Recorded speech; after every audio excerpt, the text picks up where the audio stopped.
দেখেন চেয়ারম্যান সাহেব, আমি জাইল্লা হইতে পারি, কিন্তু আমিও একজন মানুষ। আর আমিও আপনার বোনেরে ভালোবাসি, আপনার বোনও আমারে ভালোবাসে।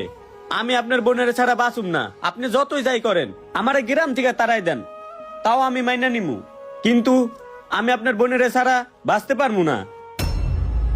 কি তোর গ্রাম ছাড়ার এতই শখ?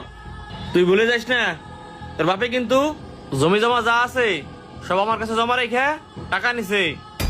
আচ্ছা ঠিক আছে, তোর যখন গ্রাম ছাড়ার এতই শখ হয়েছে, তাহলে আজকে সন্ধ্যার মধ্যে তুই তোর বাড়ি ছেড়ে দিবি। সন্ধ্যার মধ্যে আমি বাড়ি ক্লিয়ার চাই। তুই আজকে এই গ্রাম ছেড়ে চলে যাবি।